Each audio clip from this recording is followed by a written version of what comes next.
the best way to really get a grasp of how coding works in CNC is to write a full program.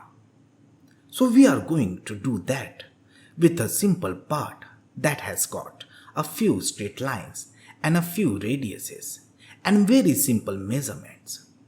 But it will give you an idea of how these G codes and M codes work within a program. Now, this is the part that we have to produce with the CNC machine. The bottom left corner of the part is the datum.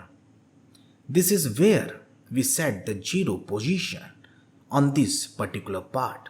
So, x is equal to 0, y is equal to 0 and z is equal to 0 will be on the top surface of the component. You can also put the datum on the bottom of the part, but due to that the sign convention will be reversed. So I would highly recommend you to keep the datum at the top of the component. That way, if we see any negative numbers in z axis, we will know the tool is cutting. Now the first thing the machine sees in the program is the program number. Now this is in brackets, which means the machine cannot actually read it. It's basically for us and it is called operator's note. Here we can write the date or year in which we are writing the code. At the end of this line we have a semicolon, which means end of block. This tells the machine that this line is at its end. So after every line of G code, we add an end of block code or semicolon. Moving on to the next line, we have another operator's note. Everything is in brackets, so this line is also not readable by the machine. This is purely for the operator to know what's going on. So the information we are delivering on this line is that T3 is the number of tool we are using, D is the diameter, and then a description of tool. And we end this line with the end of block, that is with a semicolon, to tell the machine this is the end of the line. Now, the first thing we tell the machine is G90, which means that we are using the absolute position system. So all dimensions come from our datum position. No matter where the cutter is or where we are going to take the cutter. Our next command is G94. This tells the machine that we are working in FPM or feet per minute. This is how we control the machine cutting tool when we are actually removing material. The next G code here is G91.1. Now this tells the machine how to work out where the center points of radiuses are. I, J and K are used to define the center points of radiuses, and they are similar as X, Y and Z. So we can say I is X, J is Y and K is Z. If you have some knowledge about vectors, you can simply correlate this.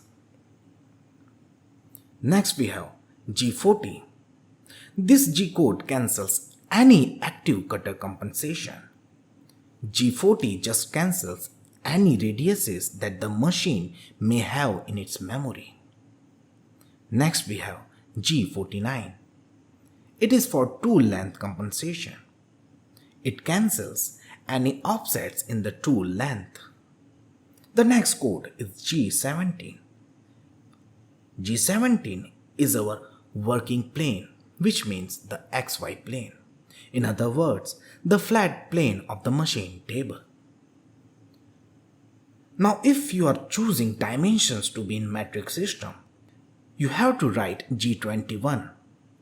And if you are working with imperial system, you have to write G20 here. For this particular exercise, we are going to use matrix system and hence we will write G21. This line here is what is popularly known as safety line. You can just copy and paste it in your program, but it would be better if you learn them comprehensively. I have also provided the complete code in the description. So, with this, our preparatory function setup is complete. That means we are ready to write the program for actual operation. The first code that we are coming across in this program is M05. It tells the machine to stop the spindle just for safety reasons. That is, if by mistake spindle was running, this code will stop it so as to save the machine and workpiece altogether. Now, all the M codes and G codes that start with a 0 can also be written by omitting 0 as M5, and the machine will read it just fine. Next is M09, which is our coolant off M code. So, if the coolant is on, it will turn it off at this point. If it is not on, the machine will just skip this line and continue reading the rest of the program. Now here we have our first tool call. Now a tool call tells the machine which tool to load into the spindle and which offsets that we are going to use.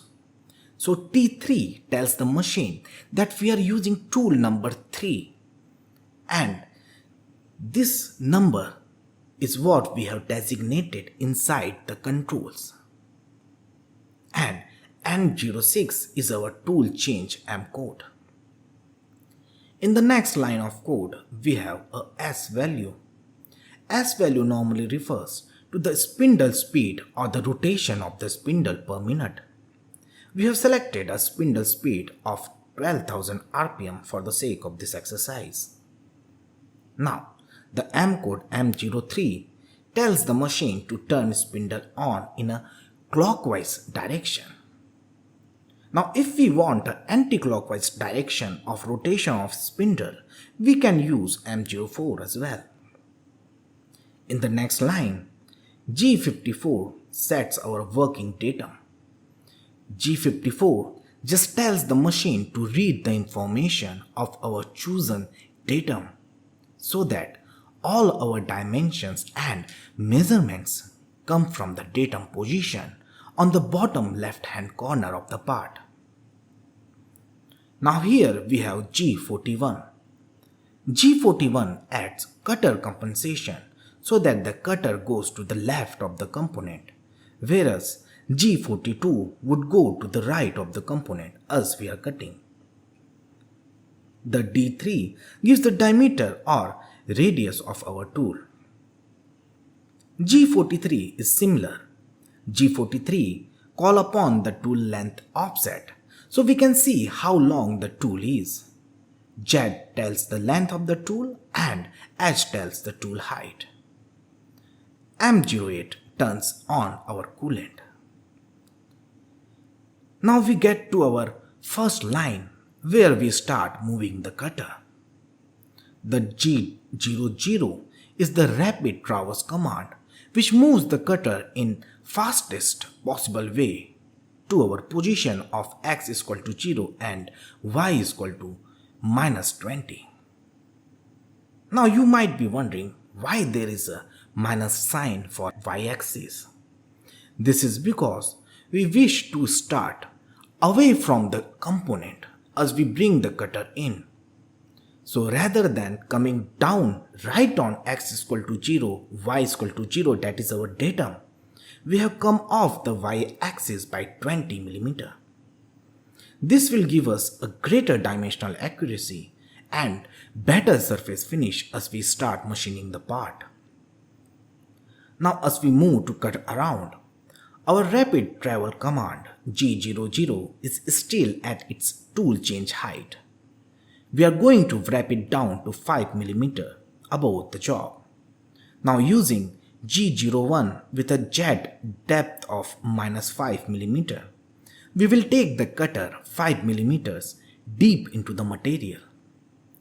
Let's assume it's a 5 mm thick material, so this would take us right the way through the material. We also need to issue a feed rate to tell the machine how fast we are going to come into the material. So a feed rate of 250 mm per minute would be suitable. Now with our cutter through the material, we can speed up the feed rate a little bit as we feed in X or Y axis. So we are going to add a feed rate of 300 mm per minute, which is 50 mm per minute more than the previous one. So this 300 mm per minute feed is what we are going to use while we are cutting this profile. Now G01 is still active from the line above, so we don't need to state that again. Now for the next move, we are taking our cutter up the y-axis by 160 mm, up from the datum, and because it's up from the datum, it's a plus figure. Now, why we are taking 160 and not 180? Because this takes us to the beginning of the radius.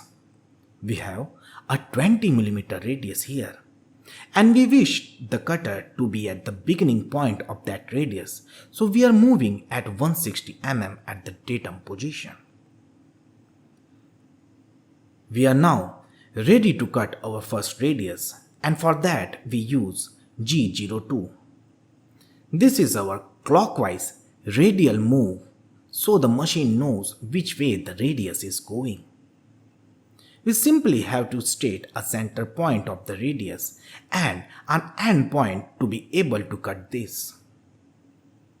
So, where our tool was at the start of the radius, we take the center point of the radius as an incremental move. So the incremental move along the x-axis would be in I, because I, J and K represents X, Y and Z in G code.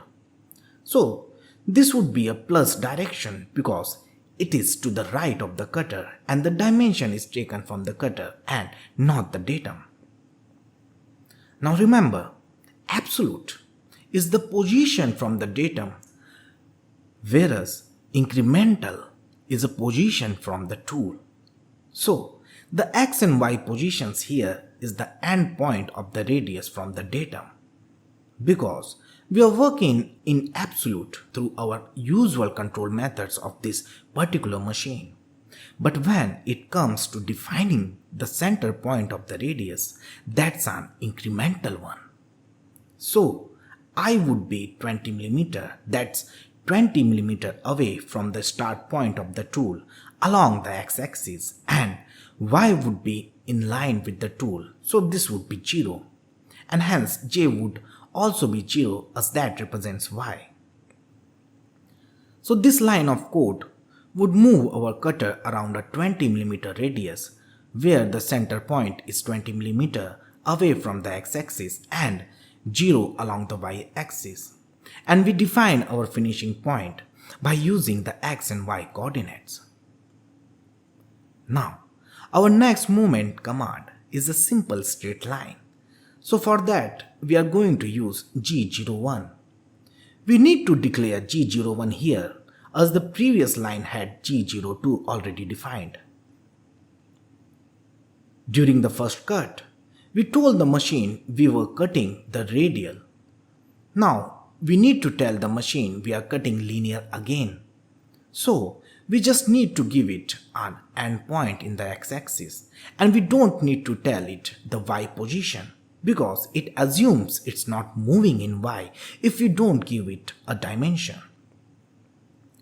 Now the next code line are quite similar to what we have been doing so far.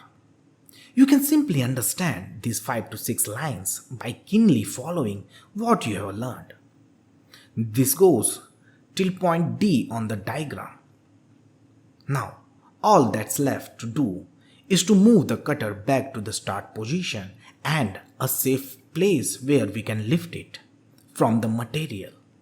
So G01x-20 will bring the cutter 20 mm to the left of our datum position, and that brings the cutter over to where it's shown on this drawing. So now we can lift the cutter away from the component. Since we have finished cutting, we can lift the cutter right out of the material as fast as we like. So for that, we are again going to use the rapid traverse command G00. Now we need to bring the tool 15 mm above the surface of the material because we had set our datum on the surface of the material. So any minus number would be cutting and any plus number would be above the material. Now G00 code is still active and we can now move our cutter back to its home position. Remember, this is the machine's home position we are talking about. So it would be x is equal to 240 and y is equal to 240. We can also add M09 to turn off the coolant. When we are writing M code in the program, we can only write one M code per line. So to turn off the cutter, we will write M05 in the next line. Earlier, we have also used cutter compensation on this component where we defined G41. We can turn it off by writing G40 code. And finally, we have the M code M30 to finish the program.